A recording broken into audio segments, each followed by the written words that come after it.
आप कॉकरोच जनता पार्टी या जंतर मंतर पर हुए छात्रों के आंदोलन से कितना कनेक्ट हुए, उनके बारे में क्या सोचते हैं ये मैं नहीं जानता। लेकिन एक बात समझिए कि इस आंदोलन ने इस देश की जो सरकारें हैं जो जवाबदेह जनता के प्रति होनी चाहिए थी, उनमें एक डर तो पैदा किया।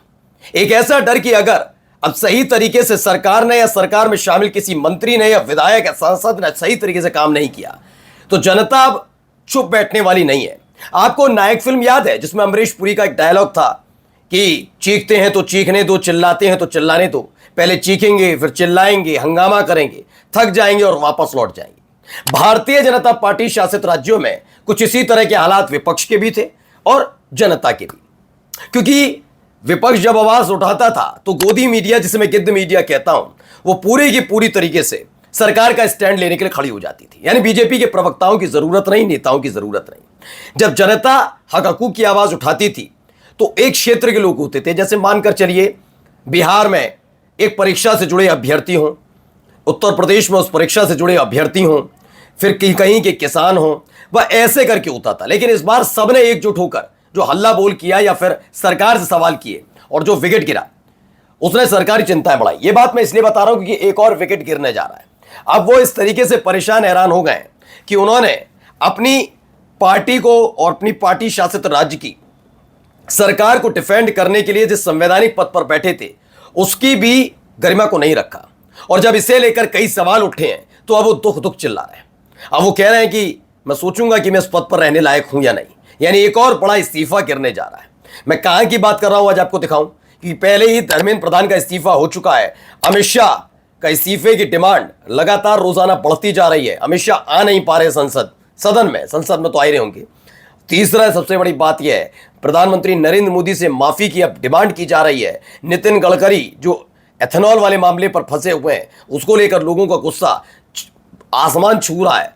तो इन सब के बीच एक और बीजेपी के बड़े नेता ने संकेत दे दिए कि शायद वो ज्यादा दिन तक उस पद पर न रहे। कौन सा पद, कौन मंत्री, दिखाता हूं नेता कौन से है। नमस्कार, मैं हूं प्रज्वल गौतम और आप देख रहे हैं times express. Bharatiya Janata party की एक स्थिति रही है कि संवैधानिक पदों पर का इस्तेमाल उसने विपक्ष की और जनता की आवाज दबाने के लिए ही किया।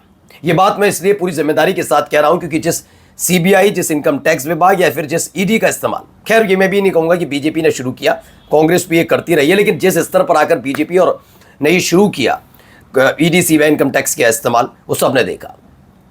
आज देश में अदालतें कैसे काम कर रही हैं वो भी देख लिया सबने। चुनाव आयुक्त के लिए तो क्या ही कहा जाए, वो तो पूरी तरह से नतमस्तक किस्म के हैं। अब इन सब के बीच वो संवैधानिक पद जिसमें पूरे देश की नजर टिकी रहती है, यानी लोकसभा पर। लोकसभा में क्या होता है, ओम बिरला साहब क्या करते हैं, उन पर जिम्मेदारी क्या है, सांसद बीजेपी के। लेकिन जिम्मेदारी जब आप स्पीकर के पद पर होते हैं ना तो वो संवैधानिक पद है और एक ऐसा पद है जिसमें आपको पक्ष और विपक्ष दोनों को सुनना है।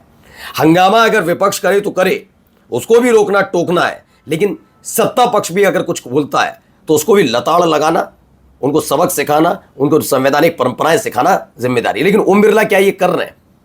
फिर रमेश बिधोड़ी जैसे बदतमीज सांसद जब कुछ बोलते हैं तो कहते हैं बाबू कोई बात नहीं, अब मत करना आज के बाद। लेकिन राहुल गांधी की संसद सदस्यता तुरंत छीन ली जाती है। महुआ मोइत्रा की छीनने पर उतर आते हैं। तमाम सांसदों को आउट करा देते हैं लोकसभा की कार्रवाई से। लेकिन यहां होता है यही काम अब सतीश महाना ने शुरू किया था। क्या कुछ हुआ तो वो दिखाऊंगा, लेकिन सबसे पहले देखिए क्या रिटायर हो रहे हैं सतीश महाना। यानी सतीश महाना इस्तीफा दे सकते हैं, ऐसी खबर है। चंदा चोरी पर सपा के हंगामे से आहत होकर क्या ये ऐलान। दरअसल हुआ ये कि समाजवादी पार्टी सत्र शुरू हो चुका है विधानसभा का उत्तर प्रदेश के अंदर। और ये मत सोचिए केवल मोदी शाह की वहां टेंशन लोकसभा में बढ़ी हुई है या राज्यसभा में बढ़ी है, उत्तर प्रदेश में योगी आदित्यनाथ भी टेंशन में है। वजह यह है कि आप जब अपने इनसे पूछी जाए आपकी उपलब्धियां क्या है या इनके अंधभक्तों से पूछी जाए, बीजेपी के नेताओं समर्थकों से पूछी जाए, तो सबसे पहला एक नाम लेते हैं। अगर उत्तर प्रदेश का जिक्र करें, राम मंदिर बन तो गया, राम मंदिर बन गया। जब आप ये उपलब्धि बताते हैं और उस उपलब्धि का बेड़ा गर्क भी आप ही के कार्यकाल में हो रहा हो तो, क्योंकि इन्होंने बहुत पता है साल 2024 के लोकसभा चुनाव में, मुझे याद है कि आपको पता है कि कांग्रेस अगर सत्ता में आ जाएगी तो राम मंदिर पर ताला लगवा देगी। आपको ये पता है, बयान दिए जाते थे इनके, संवैधानिक पद पर बैठे हुए देते थे बेतुके। वो तो हुआ ना हुआ हो और होता भी नहीं, ये बात यकीन मान के चलिए कांग्रेस आ जाती तो भी नहीं होता। लेकिन इनके कार्यकाल में उसी राम मंदिर जिसको लेकर ये कहते हैं उनकी उपलब्धि, वहां चढ़ावा चोरी हो गया। टेंशन में योगी आदित्यनाथ है।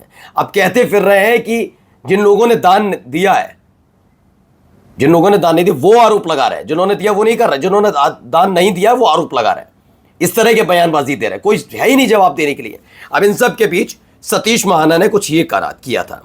पहला वो बयान मैं आपको सुनवाता हूं कि सतीश महाना ने क्या कहा, जिस पर लोग सवाल पूछने लगे थे। जरा सुनते चलिए क्या कह रहे हैं। लग रहा है कि शाहिद मंजूर साहब राम मंदिर की बात कर रहे हैं। इन्होंने शुरुआत से लेकर आखिर तक सिर्फ राम मंदिर का विरोध किया। अब में से किसी ने चंदा दिया हो तो रसीद लेकर आ जाए भाई, यहाँ पे बीच में आप लोगों में से किसी ने कोई चंदा दिया हो तो रसीद लेकर आ जाओ भाई, जरा देखे तो सही आपका कौन सा पैसा चोरी हुआ है, जरा रसीद लेकर आ जाओ जितने खड़े हो यहाँ पे। एक आध आदमी रसीद लेकर आ जाए। अनिल प्रधान तुम तो पैदा भी नहीं हुए थे जब मंदिर बना था, तब पैदा भी नहीं हुए थे जब मंदिर।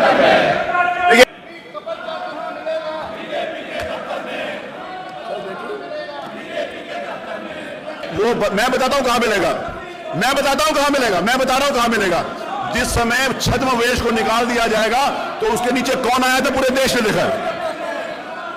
वो वहां मिला, वो देश की पार्लियामेंट के बाद वहां मिला। यहां पर जब कपड़े उतारे गए तो पता चला कि असली स्वरूप था वही था।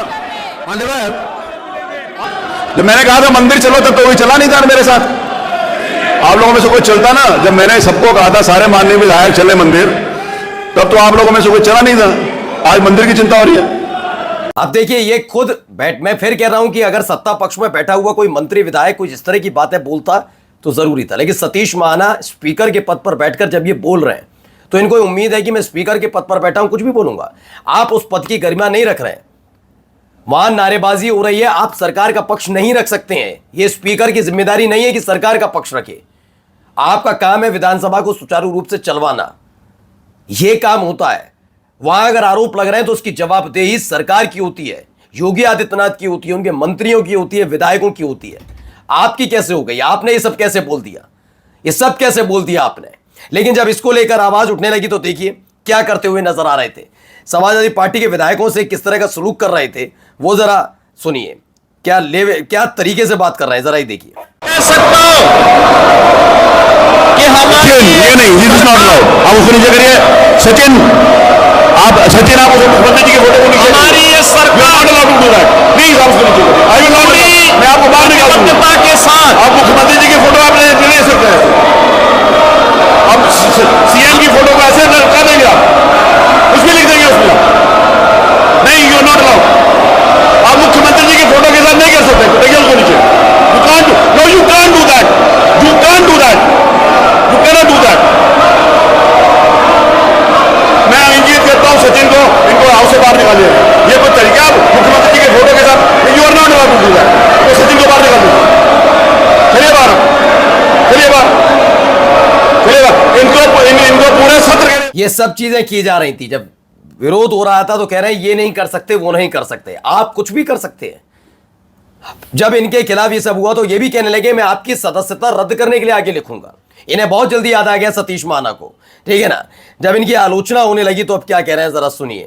इनकी आलोचना पर इनके मुखार बिंदु से निकले हुए कुछ शब्द सुनिए, क्या कहते हुए नजर आ रहे हैं।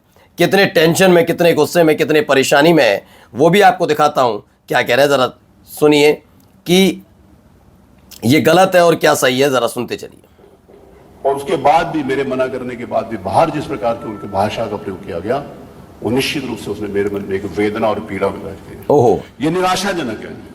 यदि सदन का आचरण उच्च स्तरीय योग्यता के पश्चात भी अपेक्षित स्तर का नहीं होगा तो आने वाले समय में कदाचित विधायिका निरर्थक हो जाएगी। मेरी एक लंबी राजनीतिक पारी रही है जो कि अपने अंतिम चरण में है। मैं फिर इस बात को रिपीट कर रहा हूं कि जो कि एक अंतिम चरण में है, परंतु मेरी यह आशा रही है, एक प्रयास रहा है कि अध्यक्ष के रूप में मैं से विधायिका ने जो हमको दिया है उसका हम कुछ ऋण वापस कर सके। अब ये परेशान चल रहे हैं क्योंकि इनकी बात सुनी नहीं गई। जो एक पूरी जिम्मेदारी इनके कांधों पर थी, संवैधानिक तौर पर नहीं, पार्टी के तौर पर, वो उसे निभा नहीं पाया।